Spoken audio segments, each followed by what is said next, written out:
Right గా details చూస్తే ఈ రోజు క్యాతనపల్లి బీఆర్ఎస్ కౌన్సిలర్లు ప్రజాస్వామ్యాన్ని కాపాడారని అన్నారు మాజీ మంత్రి గంగుల కమలాకర్.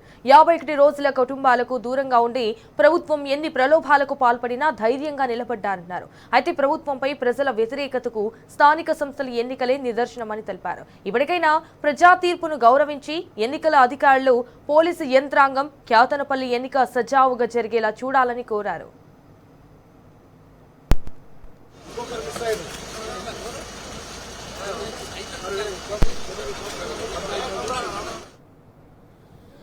ప్రజాస్వామ్యాన్ని కాపాడిన వారు ఈరోజు క్యాతన్పల్లి మున్సిపల్ కౌన్సిలర్లు.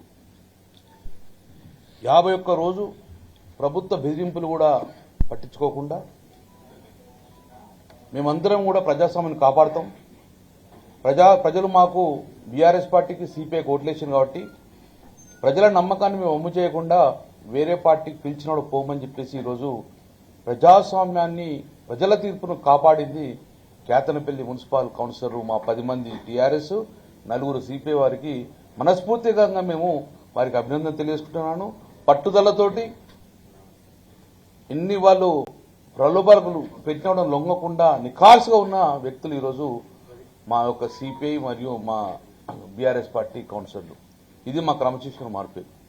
సో ఇప్పటికైనా మేము ఈ యొక్క కాంగ్రెస్ ప్రభుత్వానికి, ముఖ్యంగా వివేక్ మంత్రి గారికి కూడా మేము రిక్వెస్ట్ చేస్తున్నాం, ప్రజాస్వామ్యాన్ని కాపాడండి. ఈరోజు మా కౌన్సిలర్లు ప్రజా తీర్పుకు అనుగుణంగా నడుచుకున్నారు కాబట్టి మీరు కూడా ప్రజల తీర్పు గౌరవించండి. క్యాతనపల్లి మున్సిపాలిటీ ప్రజల తీర్పుకు అనుగుణంగా మీరు నడుచుకోండి.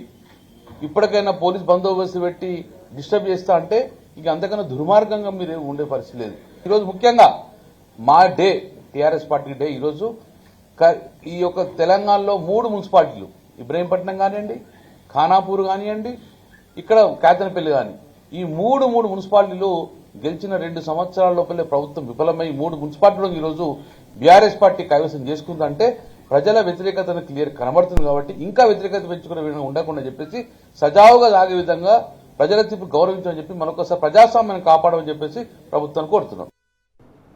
ఇక రేవంత్ సర్కారు పోలీసులను అడ్డం పెట్టుకుని ప్రజల తీర్పును పట్టపగలు హత్య చేసిందని తీవ్ర స్థాయిలో విరుచుకుపడ్డారు మాజీ ఎమ్మెల్యే బాల్కా సుమన్. అయితే రాష్ట్ర ప్రభుత్వ పరాకాష్ఠకు క్యాతనపల్లి చైర్మన్ ఎన్నిక నిదర్శనమని కూడా ధ్వజమెత్తారు. క్యాతనపల్లిలో కూడా చైర్మన్ ఎన్నిక సమయంలో అనేక అరాచకాలకు పాల్పడ్డారని మండిపడ్డారు. ఎలాగైనా క్యాతనపల్లి మున్సిపాలిటీని కైవసం చేసుకునేందుకు ఇటు మంత్రి వివేక్, ముఖ్యమంత్రి అధికార దుర్వినియోగానికి పాల్పడుతున్నారని విమర్శించారు. ఒక్కో కౌన్సిలర్ కు 3 కోట్లు ఆఫర్ చేశారని, అయినప్పటికీ మా కౌన్సిలర్లు భయపడలేదని, 51 రోజుల పాటు కుటుంబాలకు, క్యాతనపల్లికి దూరంగా ఉన్నారని తెలిపారు. ఈ రోజైనా ప్రజా తీర్పును గౌరవించి ఎన్నిక పారదర్శకంగా నిర్వహించాలని కోరారు. ఫిబ్రవరి 11వ తేదీన రాష్ట్ర వ్యాప్తంగా మున్సిపాలిటీలకు అదేవిధంగా కొన్ని మున్సిపల్ కార్పొరేషన్లకు ఎన్నికలు జరిగినాయి. ఫిబ్రవరి 13వ తేదీ నాడు ఫలితాలు వచ్చినాయి. ఆ ఫలితాలు వచ్చిన అనంతరం కాంగ్రెస్ పార్టీ ప్రభుత్వంలో ఉందనేటటువంటి అహంకారంతో పోలీసులను వాడుకొని అదేవిధంగా చాలా చోట్ల దౌర్జన్యాలు చేసి రాష్ట్ర వ్యాప్తంగా ప్రజా తీర్పును పట్టపగలే హత్య చేసే విధంగా చాలా మున్సిపాలిటీల్లో గొడవలు చేసి వాళ్లకు మ్యాజిక్ ఫిగర్ దాటకున్నా, మెజారిటీ రాకున్నా, ఎలాగైనా అధికారం ఉంది కదా అనేటటువంటి అహంకారంతో రేవంత్ రెడ్డి గారు ముఖ్యమంత్రి గారి నుంచి మొదలుకొని రాష్ట్ర మంత్రులు, అదేవిధంగా రాష్ట్రంలో ఉన్న వివిధ నియోజకవర్గాల్లోని ఎమ్మెల్యేలు, కాంగ్రెస్ పార్టీ నాయకులు చాలా అరాచకాలు, దుర్మార్గాలు చేశారు. దానికి ప్రత్యక్ష ఉదాహరణ ఇక పరాకాష్ఠకు పోయినటువంటి మున్సిపాలిటీ ఏదైనా ఉందంటే అది మంచిర్యాల జిల్లా చెన్నూరు అసెంబ్లీలోని మా క్యాతనపల్లి మున్సిపాలిటీ. అర్థమైంది ఏంటంటే పోలీసు వాళ్ళు తెలంగాణ రాష్ట్రంలో కాంగ్రెస్ పార్టీ కార్యకర్తలు అయిపోయారు. అయినప్పటికీ కూడా నేను కోలక్ష్మి అక్క, మా ఎమ్మెల్యే ఆసిఫాబాద్ ఇన్ఛార్జ్కి వచ్చారు. అక్కడికి మేము పోలీసులతో గట్టిగా మాట్లాడి మా 14 మంది కౌన్సిలర్లను హాల్కు పంపించారు. మమ్మల్ని ఏమో కౌన్సిల్ హాల్కి పోనీయలే, 2 కిలోమీటర్ల దూరంలో మమ్మల్ని ఆపిరు. అదే మంత్రి వివేక్ గారి కాన్వాయ్ని కానీ 100 మంది కాంగ్రెస్ కార్యకర్తల్ని వాళ్ళు కౌన్సిల్ హాల్ వైపు అలో చేశారు. దాన్ని మేము ప్రశ్నించినందుకు మా మీద లాఠీచార్జ్ చేశారు. కాంగ్రెస్ వాళ్ళు మా మీద రాళ్లదాడి చేశారు. మేము కేవలం 25 మంది ఉంటాం అక్కడ క్యాతనపల్లి ఆర్ఓబి దగ్గర, వాళ్ళు మాత్రం 500-600 మంది మా మీద రాళ్లదాడి చేశారు. తర్వాత కౌన్సిల్ హాల్లో మా కౌన్సిలర్ల పట్ల చాలా దుర్మార్గంగా వ్యవహరించారు. మహిళా కౌన్సిలర్లను అబ్యూజ్ చేయడం, వాళ్ళను తాకరని చోట తాకడం, మంత్రి గారు అయితే స్వయంగా చెక్ బుక్ తీసుకొని పోయి మా వాళ్ళని ప్రలోభ పెట్టే ప్రయత్నం చేయడం, వీళ్ళు ప్రలోభాలకు లొంగకపోతే గొడవ చేసి నానా గలాటా సృష్టించి ఆ రోజు 17వ తేదీ నాటి ఎన్నికను వాయిదా వేయించి ఒక 25 మంది మీద, నాతో సహా మా కోలక్ష్మక్కతో సహా 25 మంది మా నాయకులు కార్యకర్తల మీద అక్రమంగా కేసులు పెట్టి, అంటే ఒక రావణ కాష్టం లాగా ఆ ప్రాంతాన్ని మొత్తం తయారు చేసి దాన్ని ఒక పోలీసు రాజ్యంలాగా మార్చి ముఖ్యమంత్రి రేవంత్ రెడ్డి గారు, మంత్రి వివేక్ గారు అడుగడుగున అడ్డంకులు సృష్టించి 22 కౌన్సిలర్ స్థానాలకు గాను బీఆర్ఎస్ సిపిఐ కలిసి పోటీ చేసి 14 కౌన్సిలర్ స్థానాలు గెలుచుకున్నా మమ్మల్ని చైర్మన్ వైస్ చైర్మన్ కానియకుండా కేవలం 7 స్థానాలు గెలుచుకున్న కాంగ్రెస్ ఎట్లనే చేసి చైర్మన్ వైస్ చైర్మన్ కావాలని చాలా కుట్రలు చేసింది. బీఆర్ఎస్ సిపిఐ కౌన్సిలర్లు ఇవాళకి ఎగ్జాక్ట్లీ 51వ రోజు 51 రోజులుగా ఎలాంటి ప్రలోభాలకు లొంగకుండా ఏమాత్రం కూడా భయపడకుండా ప్రజలు ఇచ్చినటువంటి తీర్పు ప్రకారం మేము కేతన్పల్లి చైర్మన్ గా BRS party, Ketanpalli vice chairman గా సిపిఐ పార్టీ మేము ఏదైతే ఒప్పందం చేసుకున్నామో ఆ ఒప్పందానికి కట్టుబడి ఉంటామని చెప్పి వారు కట్టుబడి ఉన్నారు. వాళ్ళు ఇప్పుడు వేదిక మీద ఉన్నారు 14 మంది కౌన్సిలర్లు. వారికి హృదయపూర్వకంగా నేను బీఆర్ఎస్ పార్టీ తరఫున, కేతన్పల్లి మున్సిపాలిటీ ప్రజల తరఫున కృతజ్ఞతలు తెలియజేస్తా ఉన్నా. ఈ రోజైనా కేతన్పల్లి మున్సిపాలిటీ ప్రజలు ఇచ్చినటువంటి తీర్పును గుర్తెరిగి దాన్ని గౌరవించి ప్రజా తీర్పును పట్టపగలే హత్య చేయకుండా ఈ రోజైనా Ketanpalli municipality chairman vice chairman ఎన్నిక సజావుగా జరిగేటట్టుగా జిల్లాధికార యంత్రాంగం, రాష్ట్ర ఎన్నికల కమిషన్, రాష్ట్ర ప్రభుత్వం సహకరించాలని చెప్పి నేను విజ్ఞప్తి చేస్తా ఉన్నా.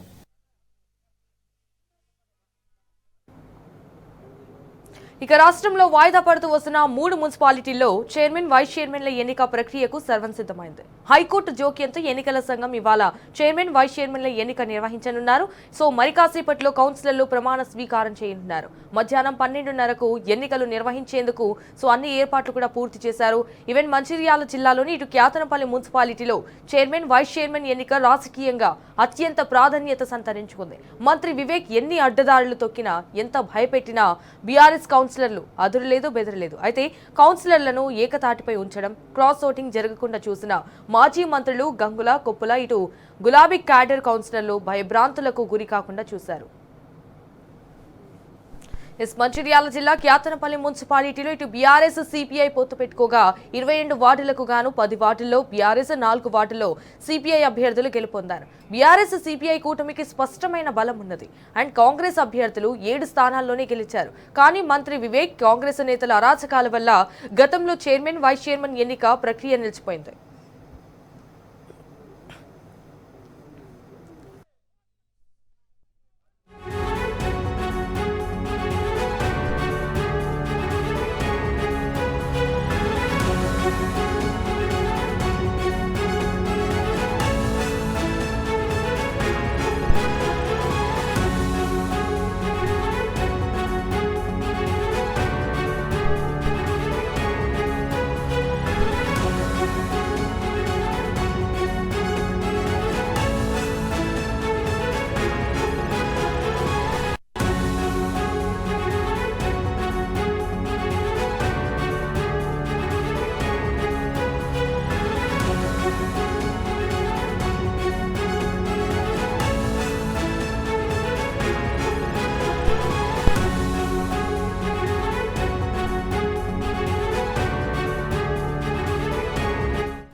ఇదే విషయానికి సంబంధించి మరిన్ని డీటెయిల్స్ మా ప్రతినిధి ఉమేష్ ఫోన్ ద్వారా అందిస్తారు. రైట్ ఉమేష్, ఇటు రాష్ట్రంలో అయితే వాయిదా పడుతూ వస్తున్న 3 మున్సిపాలిటీలో ఇటు చైర్మన్, వైస్ చైర్మన్ల ఎన్నిక ప్రక్రియకైతే సర్వం సిద్ధమైంది. సో దీనికి సంబంధించిన అప్డేట్స్ ఏంటి? సంజన, కొద్దిసేపటి క్రితమే మంచిర్యాల జిల్లా కేతన్పల్లి ఏదైతే మున్సిపాలిటీకి సంబంధించి బీఆర్ఎస్ సిపిఐ కూటమికి చెందిన 14 మంది కౌన్సిలర్లు కొద్దిసేపటి క్రితం కేతన్పల్లిలోని మాజీ ఎమ్మెల్యే బాలకృష్ణ నివాసానికి చేరుకున్నారు. వారితో పాటు ఈ రోజు ఎన్నికకు సంబంధించి ఇన్ఛార్జ్ గా వ్యవహరిస్తున్నటువంటి కరీంనగర్ ఎమ్మెల్యే గంగుల కమలాకర్తో పాటు ఆశాబాద్ ఎమ్మెల్యే కోవలక్ష్మి, అలాగే మాజీ ఎమ్మెల్యే బాలకృష్ణ, మాజీ ఎమ్మెల్సీ నారదాస్ లక్ష్మణరావు కూడా చేరుకున్నారు. మొత్తంగా దాదాపు 50 రోజుల తర్వాత ఫిబ్రవరి 16, 17వ తేదీన వాయిదా పడ్డటువంటి కేతన్పల్లి మున్సిపాలిటీ సంబంధించి 50 రోజుల విరామం తర్వాత ఈ రోజు Ketanpalli municipal chairman, vice chairman సంబంధించి ఇప్పటికే అధికారులు పూర్తి స్థాయిలో కూడా ఏర్పాటు చేశారు. మరోవైపు పోలీసులు కూడా భారీ బందోబస్తు ఏర్పాటు చేశారు. మొత్తంగా కేతన్పల్లి మున్సిపల్ కార్యాలయానికి వెళ్లే అన్ని దారులను కూడా పోలీసులు బారికేడ్లతో దిగ్బంధించారు. దాదాపు 1000 మందికి పైగా పోలీసు అధికారులు, సిబ్బంది, ఏదైతే ఈ విధుల్లో ఉన్నారని చెప్పవచ్చు. మరోవైపు ఫిబ్రవరి 16, 17వ తేదీన మున్సిపల్ కార్యాలయంలో అటు ఎన్నికల ప్రవర్తన నియమాలకు విరుద్ధంగా అధికారులు వ్యవహరించారు. ఓవైపు 17వ తేదీన జరిగినటువంటి ఏదైతే మున్సిపల్ కార్యాలయంలో కౌన్సిల్ కార్యాలయంలో బీఆర్ఎస్ సిపిఐ కూటమికి చెందిన మహిళా కౌన్సిలర్ల పట్ల కాంగ్రెస్ కౌన్సిలర్ దౌర్జన్యంగా వ్యవహరించారంటూ కూడా ఏదైతే మహిళా బీఆర్ఎస్ కౌన్సిలర్లు సిపిఐ మహిళా కౌన్సిలర్ అభ్యర్థులు కూడా ఆరోపించడం జరిగింది. ఈ సంబంధించి కూడా మరోవైపు ఏదైతే 17వ తేదీన జరిగినటువంటి కేతంపల్లి మున్సిపాలిటీకి వెళ్తున్న క్రమంలో అటు బీఆర్ఎస్ పార్టీ నాయకులు కార్యకర్తలపై కాంగ్రెస్ నాయకులు రాళ్లు రుగిన ఘటనకు సంబంధించి ఓవైపు అటు కాంగ్రెస్ నాయకులకు పై కేసులు నమోదు చేయకుండా ఏకపక్షంగా పోలీసులు రామకృష్ణపూర్ పోలీస్ స్టేషన్ లో మాజీ ఎమ్మెల్యే బీఆర్ఎస్ జిల్లా అధ్యక్షుడు బాల్క సుమన్ తో పాటు ఆశాబాద్ ఎమ్మెల్యే కోవలక్ష్మి అలాగే 25 మంది బీఆర్ఎస్ నాయకులపై కేసులు నమోదు చేశారు. ఈ కేసులకు సంబంధించి బాల్క సుమన్ తో పాటు పలువురు బీఆర్ఎస్ నాయకులకు కూడా దాదాపు 18 రోజుల పాటు ఆదిలాబాద్ జైల్లో ఉన్నప్పటికీ హైకోర్టు ఆదేశాల మేరకు బెయిల్ ఇవ్వడంతో విడుదలయ్యారు. ఇప్పటికే ఏదైతే కేతంపల్లి ఎన్నికకు సంబంధించి బీఆర్ఎస్ పార్టీ హైకోర్టుకు వెళ్ళింది. ప్రజా తీర్పు ఏదైతే ప్రకారము ఏదైతే మెజార్టీ ఉన్నప్పటికీ బీఆర్ఎస్ సిపిఐ కూటమికి కేతంపల్లి మున్సిపాలిటీలో 22 వార్డులకు గాను 14 వార్డులలో మెజార్టీ ఉన్నప్పటికీ కూడా కావాలనే మంత్రి వివేక్ తో పాటు కాంగ్రెస్ ప్రభుత్వం కూడా కావాలనే కుట్రపూరితంగా కేతనపల్లి మున్సిపాలిటీని చేజిక్కోవాలంటూ కూడా కుట్రలు పన్నుతోందంటూ కూడా హైకోర్టుకు వెళ్లడంతో హైకోర్టు ఆదేశాల మేరకు 3 వారాల్లో ఈ ఎన్నికలు నిర్వహించాలంటూ హైకోర్టు ఆదేశాల మేరకు ఎన్నికల కమిషన్ 3 వారాల్లో నిర్వహించకపోవడంతో మరోసారి కు వెళ్తామంటూ కూడా బీఆర్ఎస్ హెచ్చరికల నేపథ్యంలో ఎన్నికల కమిషన్ దిగివచ్చింది. కేతనపల్లితో పాటు రాష్ట్రంలో ఉన్నటువంటి మరో 2 మొత్తం 3 మున్సిపాలిటీలకు ఈ రోజు ఎన్నిక నిర్వహించాలంటూ కూడా ఆదేశాలు జారీ చేయడం జరిగింది. సంబంధించి కూడా జిల్లా అధికారులు యంత్రాంగం కూడా పూర్తి స్థాయిలో కూడా ఏర్పాటు చేసింది. చందన మరికొద్ది సేపట్లో ఈ ఎన్నికకు సంబంధించి ఫలితాలు వెలువడనున్నాయి. All right, Umesh, thank you for the updates.